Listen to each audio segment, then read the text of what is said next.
camera so you can see us.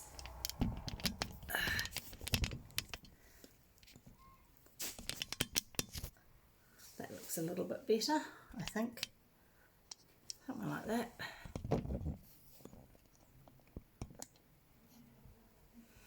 Right, here we go. Milly-Molly-Mandy by Joyce, Lankester, Brisley, and today's story is Milly-Molly-Mandy Has an Adventure.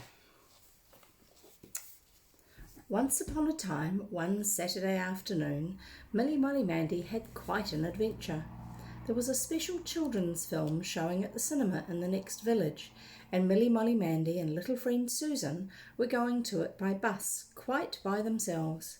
"Keep together and don't talk to strangers," said Mother, giving Milly-Molly-Mandy the money for the cinema and for the bus. There and back, just as well. "But supposing strangers speak to us," said Milly-Molly-Mandy. "Always answer politely," said Mother, "but no more than that."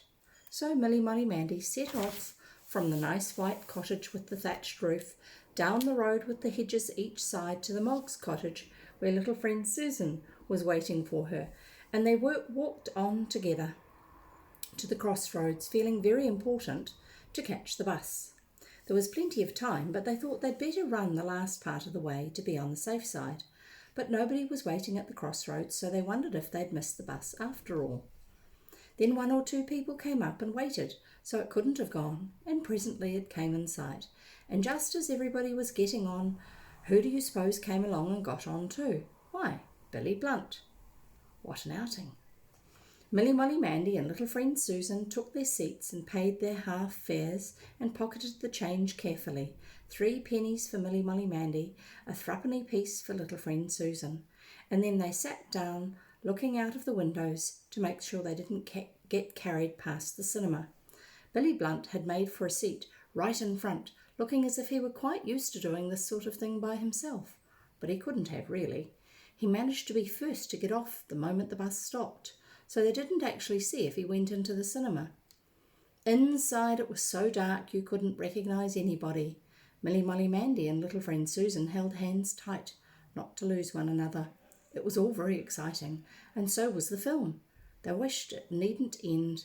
When it was all over, it seemed funny to come out into daylight again and find the same ordinary world outside.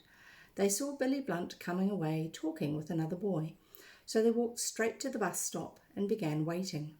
The bus ran every hour, and if one had just gone, they might be a long time getting home. Suddenly, little friend Susan said loudly, "My money!" and began rummaging in her coat pocket. Milly-Molly-Mandy said, "Why? Where?" and began rummaging in her own, but her 3 pennies were safe all right.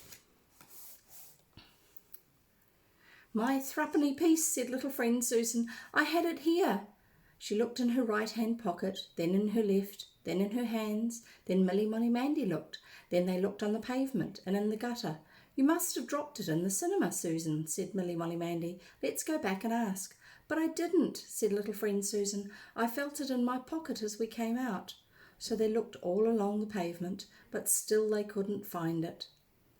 "Well, we've just got to walk home," said Milly-Molly-Mandy at last. "You can't go by yourself. We'll have to walk together." "It's too far to walk," said little friend Susan, nearly crying. Just then Billy Blunt came up to join the queue. Milly-Molly-Mandy said to him, "She's lost her money." Billy Blunt didn't know what to say, so he said nothing. A gypsy woman standing nearby with a baby in a big basket said, "There now, lost your money, have you, ducks?" Milly-Molly-Mandy said again, "We've got to walk home." Billy Blunt said, "It's too far." Then he said, "Here, have mine, I'll manage." But Milly-Molly-Mandy and little friend Susan said together, "You can't walk that far all by yourself." The gypsy woman began fumbling under her apron for her purse. "I may have just a spare copper or two," she said. "Where does the little lady live? I'll call her on her ma and she can pay me back some day." Milly-Molly-Mandy, remembering what Mother had said,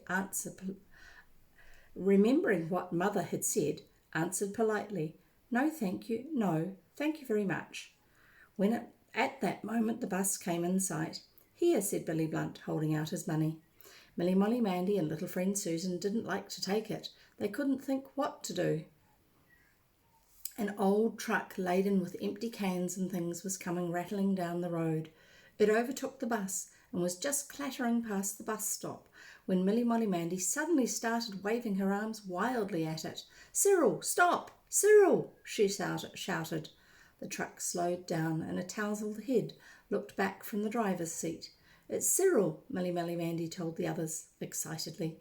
"He drives things to the station for Uncle sometimes." She ran forward. "Oh, Cyril, may I ride home with you?" she asked. "You may not," said Cyril, "in that get-up. I'd have your ma after me. Anyhow, I'm not going by your house today, only to the crossroads." Little friend Susan pulled at Milly-Molly-Mandy's sleeve. "But, Milly-Molly-Mandy, you know we've got to keep together." The bus was drawing up. People were beginning to get on. Billy Blunt asked Cyril quickly, "Can you take me?" "If you want," said Cyril, "but hop on quick." The bus was tooting for him to get out of the way. Billy Blunt pushed his money at little friend Susan, saying, "Go on, hurry." Then he clambered into the truck beside Cyril, helped by Cyril's very grubby hand, and off they went rattling down the road. "Now then, you two," the bus driver called out of a small side window. "Are you coming with us or aren't you? We haven't got all day, you know." And Milly-Molly-Mandy and little friend Susan, full of smiles, rushed to scramble onto the bus, and off they went after the truck, down the road and along the winding leafy lanes. Billy Blunt was waiting at the crossroads to see them arrive. He looked quite pleased with himself. He had an oily smear down one leg and his hands were black. "I got here quicker than you did," was all he said when they thanked him. And do you know, that threepenny piece of little friend Susan's was found after all. It had worked through a small hole in her coat pocket down into the lining, and she was able to work it out again and pay Billy Blunt back the next day. The end. She's lost her money. There they are, standing in the queue at the bus stop, and a bit worried because they don't know about how they're going to get home. So, that's the story for today. Maybe another one tomorrow.